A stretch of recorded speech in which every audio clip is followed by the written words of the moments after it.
By the time my mother told the nurse I was mentally unstable, my job, my bank accounts, and my freedom were already at risk. She said it calmly, almost gently. In the parking lot of East Mercy's Urgent Care Denbuidonhain, March 6, 2024, under buzzing fluorescent lights that made everyone look sick even if they weren't. The air smelled like wet asphalt and disinfectant. My dad stood half a step behind her, arms crossed, jaw tight, playing backup. "She's having another episode," Mom said, loud enough for strangers to hear.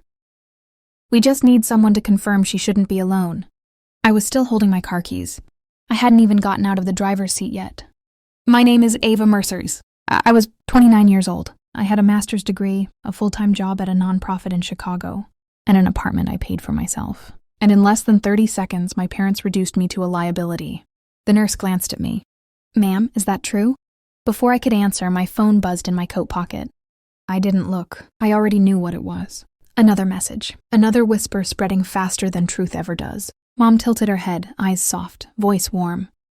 The voice she used when she wanted people on her side. "Ava, sweetheart," she said. "Please let them help you." My dad leaned in closer, his breath smelling faintly of coffee. "Stop fighting us," he muttered. "You're proving our point." I laughed once, sharp and disbelieving. "You dragged me here." Mom sighed dramatically and turned to the nurse. "See? She gets defensive when she's confronted." The couple standing behind us whispered. I caught the word crazy. It hit harder than I expected. This didn't start today. Today was just the moment they stopped pretending. 2 weeks earlier, on a February 21, at my cousin's engagement dinner in Naperville, my mother had stood up mid-meal, clinked her glass, and smiled like she was hosting a fundraiser. "We're just grateful Ava is stable enough to be here tonight," she said lightly. Laughter rippled around the table. Forks paused mid-air. Someone cleared their throat. Afterward, my aunt cornered me near the bathrooms. "Honey," she whispered, "your mom said you've been struggling again." "Again?" I asked. She hesitated. "She said you think they're stealing from you." The tiles felt cold through my heels. "They are," I said too fast. And the second the words left my mouth, I knew I'd already lost ground. Because that's how gaslighting works. By the time you defend yourself, you sound exactly like the lie. That night, I went home and pulled my laptop onto my bed. My hands shook as I logged into my bank accounts. The numbers didn't line up.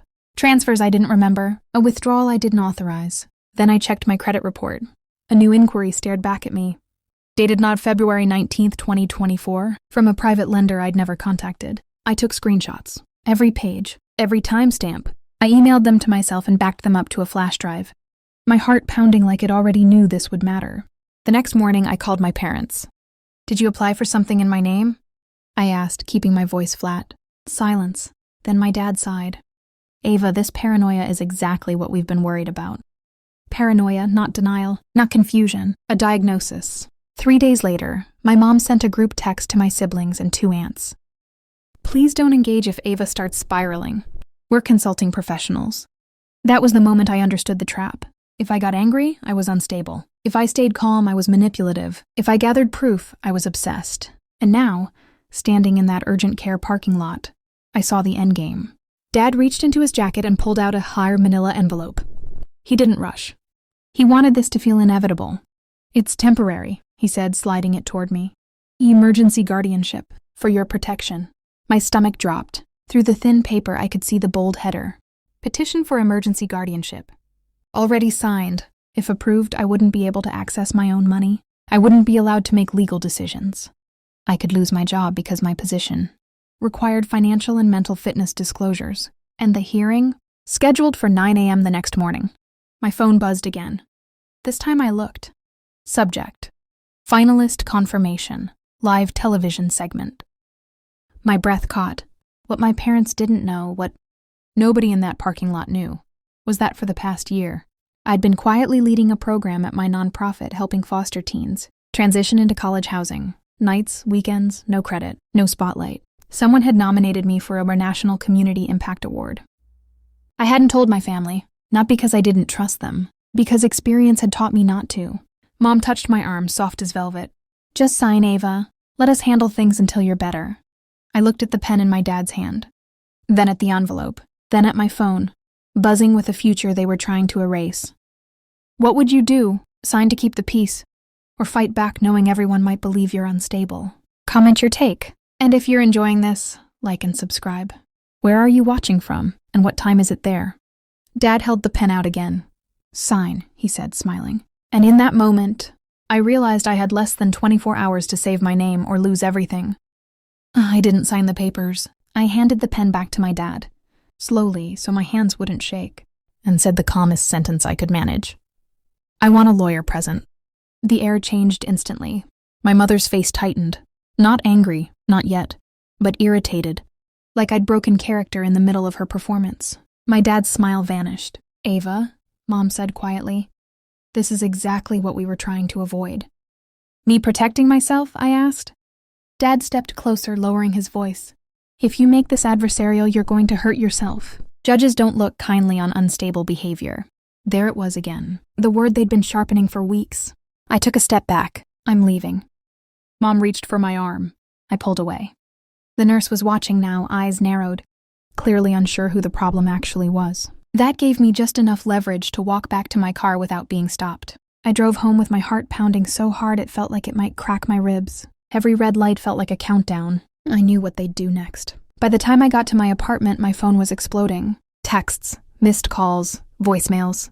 My sister, Mom says you scared her at urgent care. Are you okay? My aunt, please just cooperate so this doesn't get worse. A coworker, hey, HR asked if everything's all right. Call me when you can. That one stopped me cold. HR. They'd already moved. I dropped my bag, opened my laptop, and logged into my work email. There it was, an email from HR sent 30 minutes earlier. We've received concerns regarding your well-being and fitness for duty. Please come in tomorrow at 10 a.m. to discuss next steps. Concerns, not allegations, not accusations. Concerns were harder to fight. I sat on the floor, back against the couch, and finally let myself breathe. Then I pulled out the flash drive. I'd hidden in my coat pocket and plugged it into my laptop. Screenshots, bank transfers, the credit inquiry, dates, times, names. It wasn't a full case yet, but it was a start. At 8:42 p.m., my doorbell rang. I didn't answer. At 8:45, my phone buzzed with a message from my mother. We're worried sick. Please don't isolate. That's a sign. I stared at the screen, then took another screenshot. By midnight, the narrative had spread. I could feel it. Social media was quieter than usual, but the silence felt heavy, intentional. People weren't asking me directly. They were asking around me. At 7:15 a.m., my dad emailed me. If you don't cooperate, we'll have no choice but to proceed without your consent. Attached, a scanned copy of the guardianship petition, and something new, an affidavit from a family therapist I'd never met. My hands went cold. This is fake, I whispered to the empty room. But fake documents still do damage before they're disproven. I showered, dressed, and went to work anyway. I refused to disappear. HR's office smelled like lemon cleaner and carpet glue. The director, Karen, mid-50s, sharp glasses, gestured for me to sit. We've had some outreach, she said carefully. From your family. I met her eyes. Did they use the words mentally unstable? Karen hesitated. That was answer enough. I slid my laptop across the desk and opened a folder. Before we continue, I need you to see something. Screenshots, timelines, dates. Her expression changed, not shocked but focused. Do you have copies of this? She asked. Yes, I said. Multiple. She nodded slowly. Okay, we're going to proceed carefully. Carefully wasn't comforting, but it wasn't dismissal either. When I left the building, my phone buzzed again. A new email. Subject: live segment schedule. Please confirm attendance. I stood on the sidewalk, city noise rushing past me, and felt something unfamiliar rise in my chest. Hope. What my parents didn't know. What they couldn't control. Was that the award? Ceremony was happening in 4 days. Live, national broadcast.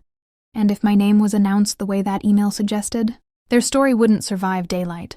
But they weren't done yet. As I unlocked my car, I noticed a folded paper tucked under my windshield wiper. No envelope, no stamp. Just one sentence written in my mother's handwriting. If you embarrass this family on television, we will make sure you never work again. I crumpled the paper in my fist. They'd made it a race, and they thought they were winning. I didn't sleep that night. Every time I closed my eyes, I saw that sentence in my mother's handwriting. We will make sure you never work. Again, looping behind my eyelids, like a threat etched into glass. At 6:12 a.m., I stopped pretending rest would come and got up. I brewed coffee I didn't want, the bitter smell filling my kitchen, and laid everything out on the table. My laptop, the flash drive, Printed screenshots, bank statements, credit reports. I arranged them the way my dad liked things. Neat. Orderly. Because part of me wanted to beat them at their own game. Edgar 703, my phone rang. Unknown number. I almost didn't answer. Almost. This is Daniel Reyes, attorney with McAllister and Finch, a calm male voice said. I represent your parents.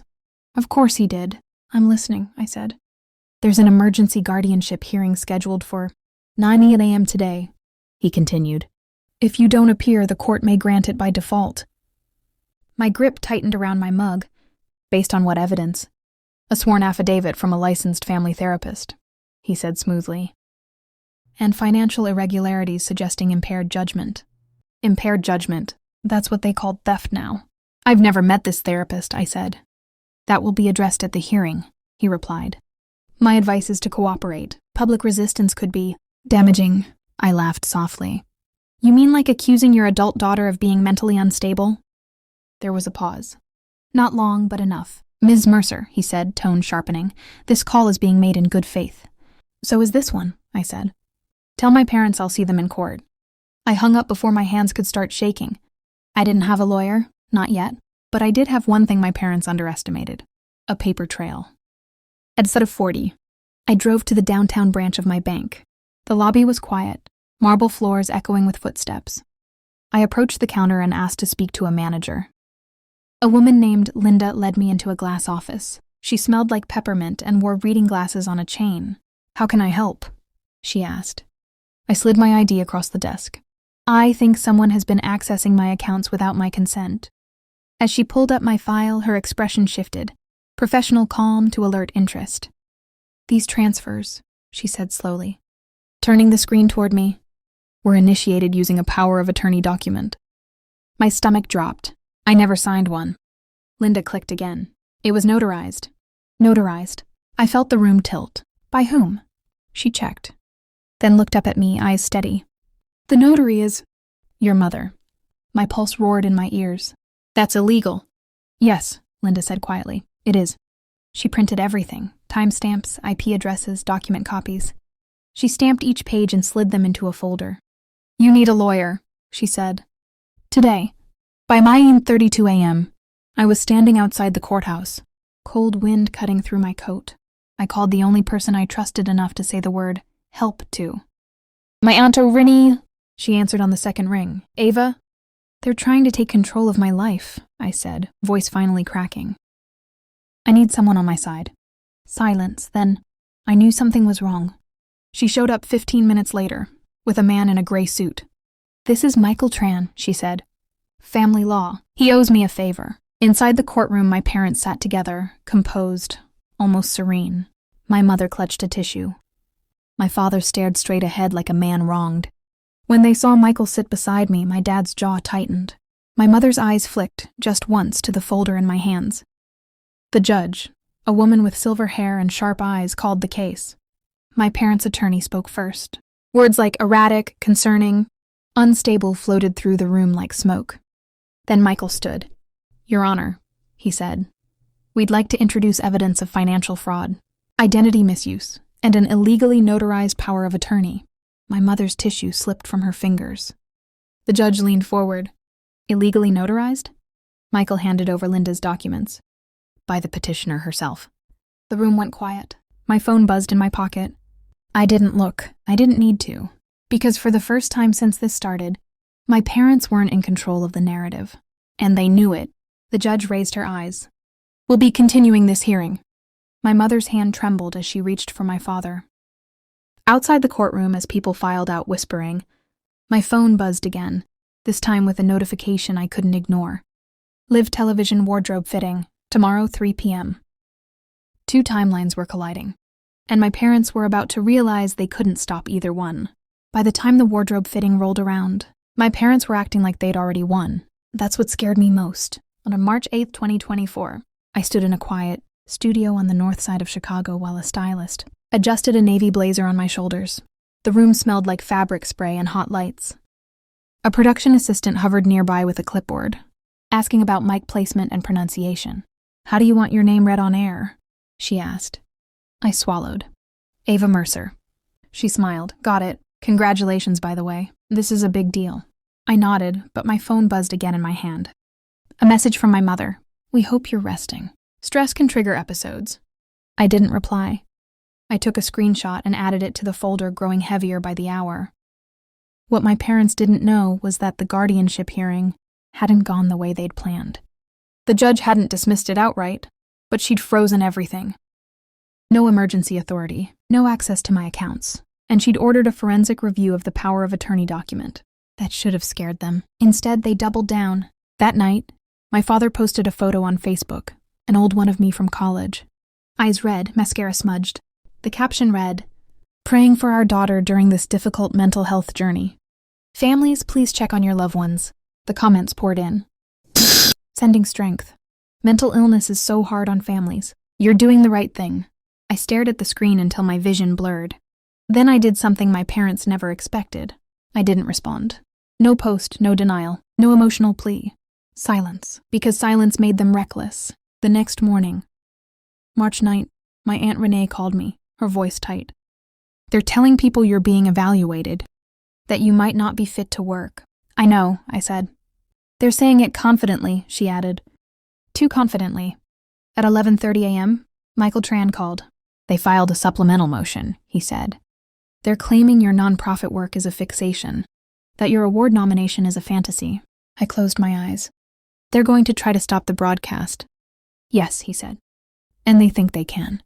That afternoon, I got an email from the network's legal department. "We've received inquiries regarding your eligibility to appear on the live segment. Please confirm that there are no pending legal restrictions affecting your participation." I forwarded it straight to Michael. Then I replied with one sentence. "There are no legal restrictions, and my counsel can confirm." 10 minutes later, my mother called. I didn't answer. She left a voicemail anyway. "Ava," she said softly, like she was recording for an audience. "We just don't want you embarrassing yourself. Or us, please. Withdraw gracefully. Withdraw." That was their last move. If I stepped back voluntarily, they'd win without consequences. That evening, my parents hosted a small dinner at their house, inviting extended family, church friends, people who loved gossip disguised as concern. I wasn't there, but I heard about it later. My mother cried. My father shook his head sadly. "She's sick," Mom said, "and now she thinks she's going to be on TV." Someone laughed gently, like humoring a child. My cousin texted me afterward. "They're saying you're making the whole thing up." I stared at my phone, then at the production schedule on my kitchen counter. Live broadcast, March 11th, 2024. 2 days. That night, I met Michael in his office. The city hummed outside the window, sirens distant. He spread documents across the table. "We're ready," he said. "Bank records, notary logs, text messages, screenshots. Is it enough?" I asked. He looked at me carefully. "It's more than enough. The question is timing." I nodded. "They're going to show up," I said. "Somewhere public. They always do." And I was right. The next morning, a message popped up on my phone from my mother, sent to a group chat I'd muted weeks ago. "Family will be watching the broadcast together. We're praying Ava makes the right choice." I felt a strange calm settle over me. They thought the stage belonged to them. They thought the story was already written. They didn't know that the moment my name was announced on live television, everything they'd built on whispers was going to collapse in front of witnesses. They couldn't gaslight, and they were walking straight into it. The morning of March 11th, 2024, my phone was silent. No messages from my mother. No last-minute warnings. No fake concern. That's how I knew something was wrong. I stood in front of my bathroom mirror at 6:30 a.m., steam fogging the glass, blow dryer humming in the background. My hands were steady, but my chest felt tight, like the air itself was holding its breath. I wore the navy blazer the stylist picked. My hair pulled back clean and simple. Calm. Professional. Not the image my parents had been selling. On the kitchen table sat my folder. Thick now. Heavy. Screenshots, bank records, notary logs, printed emails, and one handwritten note. My mother's threat from my windshield. Sealed in a plastic sleeve like evidence from a crime show. Michael Tran had warned me the night before. "Once this goes live," he said, "they'll panic. Be ready." At 7:12 a.m., the panic started. My phone buzzed. "Mom, please call me." "This has gone too far." I didn't reply. Another buzz. We can still fix this privately." Privately. That word again. The word they used when they wanted silence. Edwara 84. An email came in from the network. We've received additional concerns from third parties regarding your mental fitness. Our legal team is reviewing. Please stand by. My stomach dropped, but only for a second. Because this time I wasn't alone, I forwarded the email to Michael and Karen from HR in the same thread. Then I replied to the network with a single attachment. Subject: formal response. Legal representation attached. Receipts don't argue. They just sit there and wait. At 9:30 a.m., my parents made their next mistake. My mother went live on Facebook. I didn't see it in real time. My cousin sent me the screen recording later. But the damage was immediate. She sat in her living room, eyes glossy, hands folded like she was giving testimony. As a mother, she said, voice trembling, it breaks my heart to see my daughter spiraling publicly. We've begged her to get help. We're just asking for compassion. Compassion. From strangers who didn't know me, comments flooded in. You're so brave. Mental illness is nothing to be ashamed of. Protect your family. But then something unexpected happened. Someone asked a question. Why is she unstable but still employed? Another comment followed. If she's so sick, why is there a lawyer involved? My mother's smile faltered for half a second.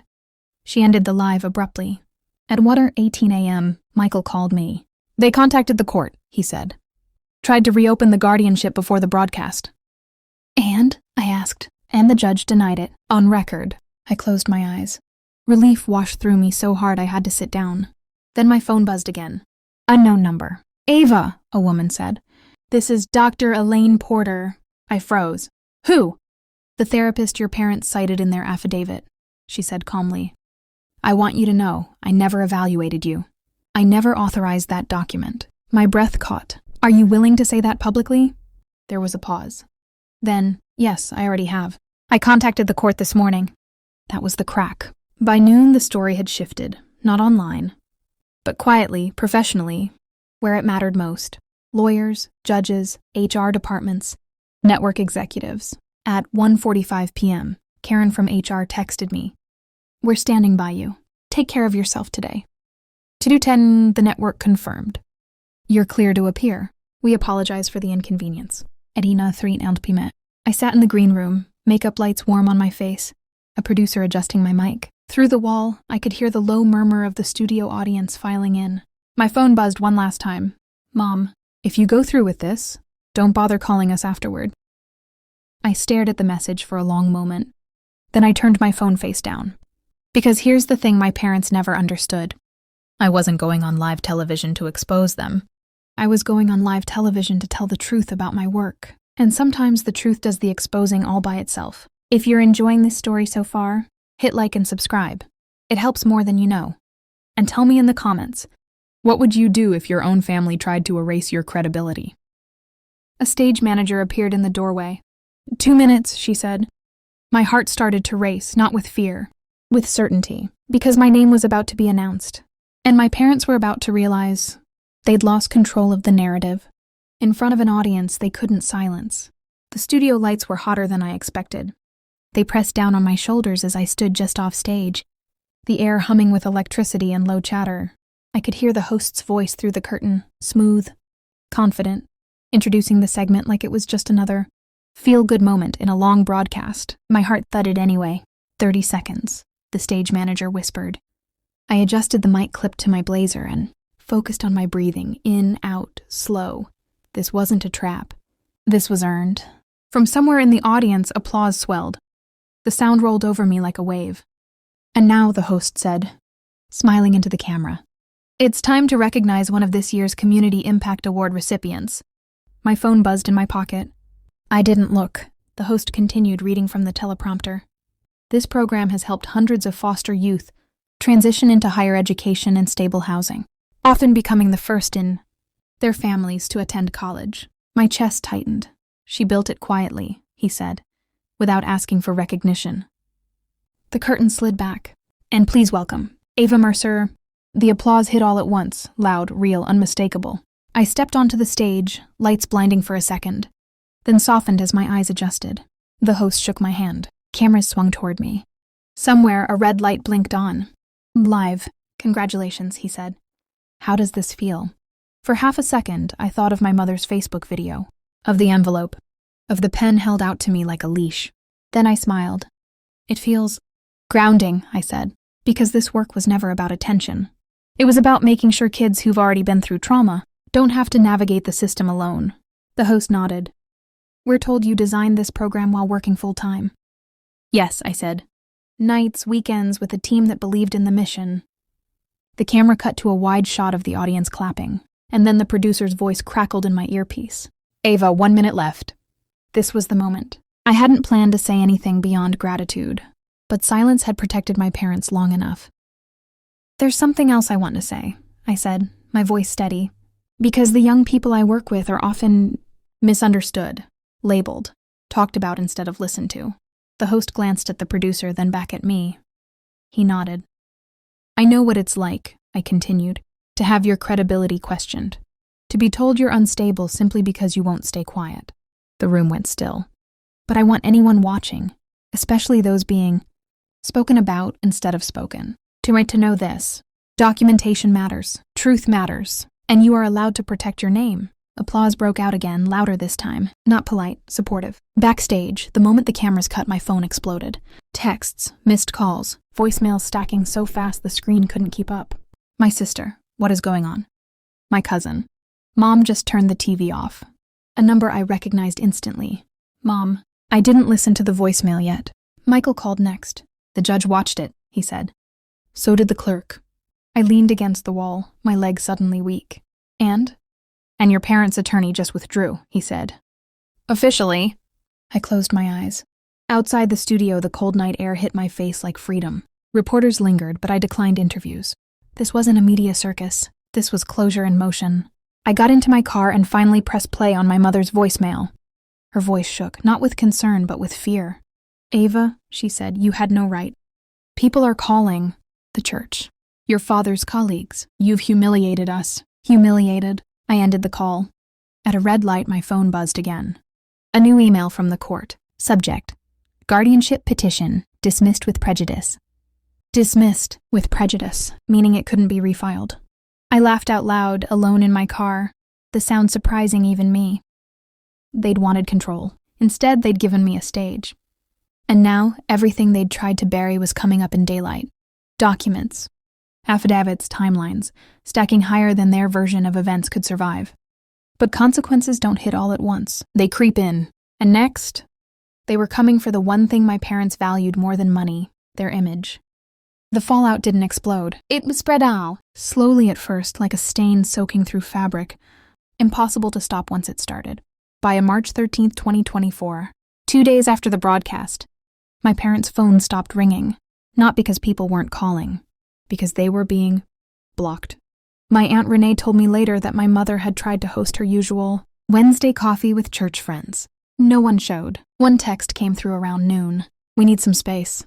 That was it. At my office, the shift was immediate and quiet. Karen from HR asked me to stop by, not to question me, but to close the loop. We reviewed everything, she said, sliding a folder toward me. The bank documentation, the court dismissal, the therapist's statement. She paused, then added, We're promoting you to director of programs. I stared at her. What? You've been doing the work already, she said. Now it's official. I thanked her, but my hands shook as I left. Not from fear this time, relief. At 18 p.m., Michael called. The bank flagged your parents' accounts, he said. Your mother's notary license is suspended pending investigation, and your father's name appeared on the loan application. I leaned against my kitchen counter, the cool stone grounding me. What happens now? Now, he said, they answer questions under oath. That night, my younger brother showed up at my door. He looked smaller than I remembered, shoulders hunched, eyes tired. They told us you were sick, he said quietly. They said you were dangerous. I let him sit at my table. I didn't interrupt. I let him finish. When he was done, I slid the folder toward him. Receipts don't argue. He didn't cry. He just nodded slowly. I'm sorry, he said. I should have asked you. You're asking now, I replied. The next morning, my phone rang with a number I almost didn't recognize. My father. I need to explain, he said, voice brittle. Your mother took things too far. I laughed once, soft. You signed the papers. Silence. Your reputation matters to you, I continued. So did mine. By the end of the week, the consequences went public. My father was asked to step down from a board position pending review. My mother's Facebook account went private. The church issued a statement about misrepresentation of mental health claims, and then came the moment that surprised me most. My grandmother called. She was 92, sharp as glass. "I saw you on television," she said. "You spoke like a woman who knows who she is." I swallowed hard. "Thank you. I also saw the documents," she added. "Your mother forgets I keep copies." There was a pause. Then, "I've amended my will." The air left my lungs. "Grandma, I won't fund cruelty," she said simply. "You're safe now." I sat there long after the call ended, phone resting in my lap. My parents didn't show up at the next family gathering. No explanation given, just absence. And in that absence, I felt something unexpected. Peace. But people like my parents don't disappear quietly. They wait, they regroup. And 3 weeks later, just as my life began to settle into something steady, my mother sent me a single text. "We should talk." I stared at it for a long time, because I knew this wasn't an apology. It was a comeback attempt. By the time my mother asked to talk, my life finally felt quiet. Not empty, not lonely. Quiet in the way a lake goes still after a storm passes. Everything settled. But deeper than before. It was the April 24th, a Tuesday. I'd just come back from visiting one of our program sites, a converted dorm near the south side, where 2 of our students had been accepted into their first-choice colleges. Their excitement clung to me all the way home. That's what stability looks like, I thought. Not perfection. Forward motion. I didn't reply to my mother's text right away. Instead, I sat at my kitchen table and looked at the life I'd built without their approval.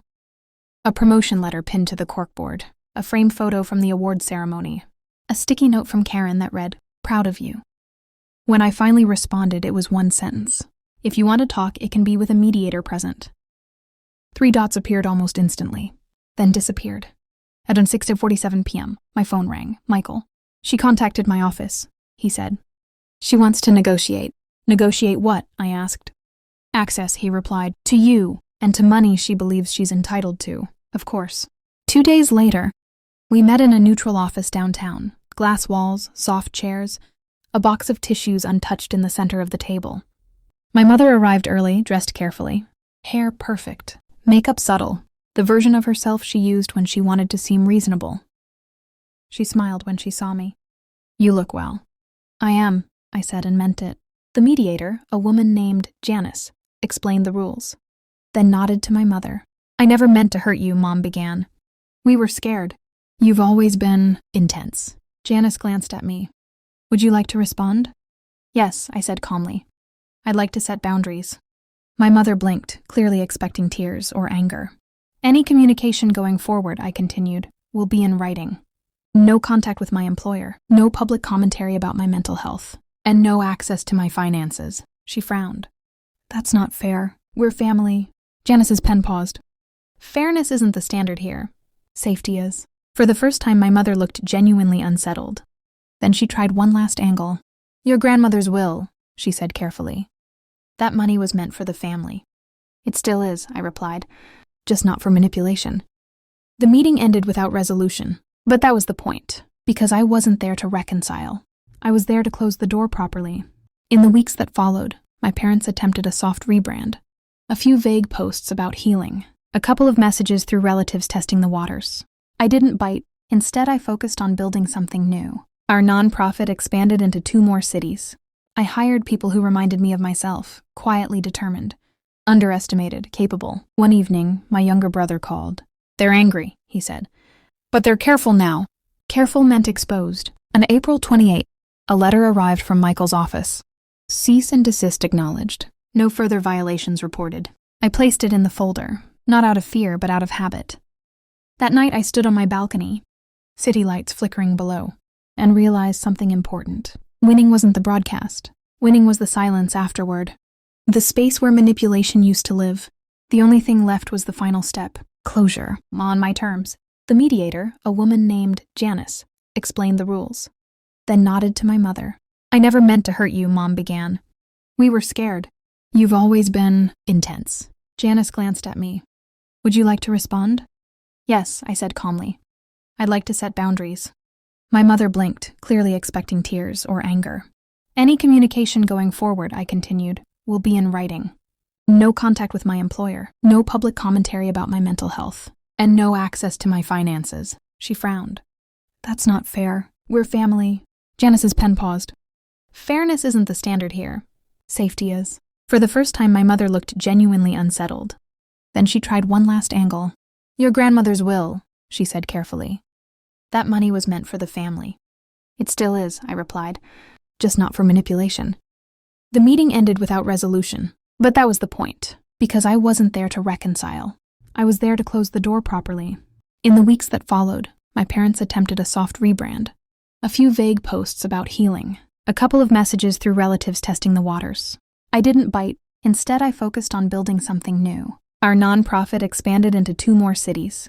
I hired people who reminded me of myself, quietly determined, underestimated, capable. One evening, my younger brother called. They're angry, he said. But they're careful now.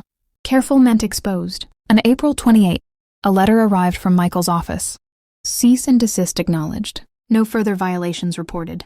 I placed it in the folder, not out of fear, but out of habit. That night I stood on my balcony, city lights flickering below, and realized something important. Winning wasn't the broadcast. Winning was the silence afterward. The space where manipulation used to live. The only thing left was the final step. Closure, on my terms.